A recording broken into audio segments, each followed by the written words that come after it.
درود بر شما دوستان عزیز. امروز میخوایم راجع به این صحبت کنیم که وقتی ما داریم یه مسیری رو میریم که حالا نموداراش هم متفاوته برای هر کس، بهتره که خیلی جاها بیایم بیرون از اون کار و ادامه ندیم. اصلا کی گفته که وقتی یه کاری رو شروع میکنی باید تا تش بری؟ اصلا یه حرف کاملا اشتباه و مزخرفیه. حالا بذارید من این نمودارا رو توضیح بدم. نگاه کنید، نمودار سمت چپیه.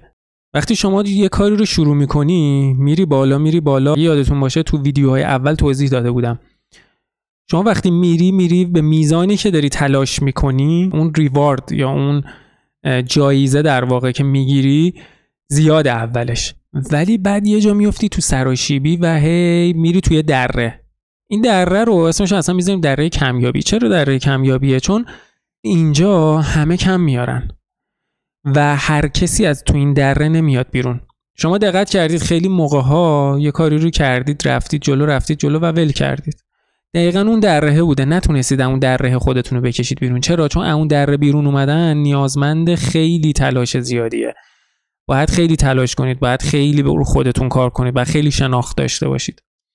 بعضی موقع هم شما هست مثل این نمودار وسطی، شما هی تلاش میکنی یه جایی کلا درجا میزنی، حتی بالا هم نمیری مثل اون نمودار اولی خیلی که بعد یهو بیای پایین. کلا درجا و یه جا کلا سقوط.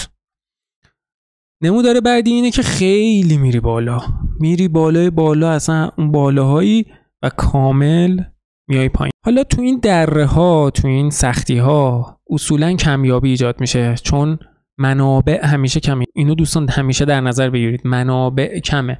منابع همیشه بیشترش دست افرادی هست که خفن‌ترن، که تلاش بیشتری کردن. یه پرانتزم باز کنم، من خودم معتقدم که 100% تلاش زیاد باعث این نمیشه که شما موفق بشید.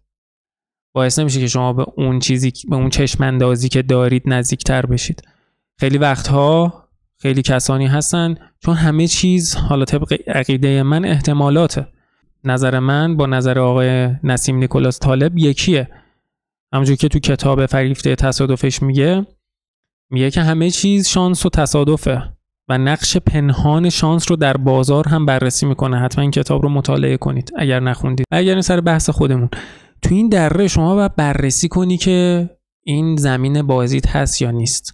خطرهای احتمالی که در آینده سر راهت قرار داره رو باید بررسی کنی و بعد ادامه بدی. خیلی چیزا رو باید فیلتر کنی و الگ کنی و تو دلش بکشی بیرون. و باید یه چیزی رو بفهمیم، ما همیشه نمیتونیم تو همه چیز خوب باشیم. باید وقتی تو اون دره قرار داریم و ببینیم این اون تنها چیزیه که ما میخوایم توش خوب باشیم یا نه.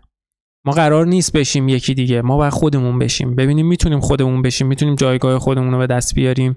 خب حالا وقتی قبول میکنیم که ما نمیتونیم اون تاپه باشیم و نمیتونیم چند تا کار رو همزمان انجام بدیم و توی همشون هم خوب باشیم و بهترین باشیم، پس اینجا میایم یه چیزی رو در نظر میگیریم. اینکه ما میریم تست میکنیم حوزه‌های مختلف رو و بررسی میکنیم که کدوم برای ماه، کدوم زمینه بازی ماه. اگه یادتون باشه من خیلی این زمینه بازی رو تو همه ویدیوها گفتم، این خیلی مرتبطه با همه چی. بعد که متوجه شدی چی میخوای و کدوم زمینه بازیته، حالا میای تو اون زمینه اطلاعاتتو میبری بالا، هی به دانشت اضافه میکنی تا شما رو فقط با اون عنوان بشناسن. و یه چیز خیلی مهمی دیگه ای که بهتون کمک میکنه ظرفیت هاست. باید ظرفیت های خودتون که درونتون داریم، مثلا من زبان انگلیسی بلدم، مثلا گیتار الکتریک بلدم، ترید بلدم، اینا رو بنویسید و ظرفیت‌های بیرونیتون رو هم بررسی کنید. مثلا یه آشنایی دارید، پدرتون، عموتون، دوستتون یه جایی، یه مقامی داره، حتی این هم میتونه جزء ظرفیت‌های بیرونی حساب بشه. به هر حال هممون میدونیم که همچین چیزایی یه نوع ظرفیت و یک نوع پتانسیل برامون حساب میشه. توی ظرفیت‌های درونیتون حتما استعدادها، شخصیت‌هاتون، چیزایی که بلدی رو همه رو بنویسید و قشنگ بررسی کنید تا بتونید تشخیص بدید که کدوم مسیر، کدوم زمینه بازی برای شماست. و امیدوارم تو اون دره هایی که قرار میگیرید و حالا تو اون درجا زدن ها، تو اون قله‌ای که رفتید و فکر میکنید خیلی بلدید، سعی کنید این رو تو ذهنتون داشته باشید که شما تازه شروع کردید و نباید ناامید بشید یا امید کاذب شما رو بگیره و بعد آروم آروم ادامه بدید و هی دانشتون رو بیشتر کنید، تلاشتون رو بیشتر کنید و امیدوارم که اون شانس ها رو هم بگیرید. من یک ویدیو حتما راجع به شانس صحبت میکنم و اینکه چی جوری ما از شانس ها میتونیم استفاده کنیم. خب امیدوارم که این ویدیو رو خوب دیده باشید و ازش استفاده کنید. خیلی ممنون.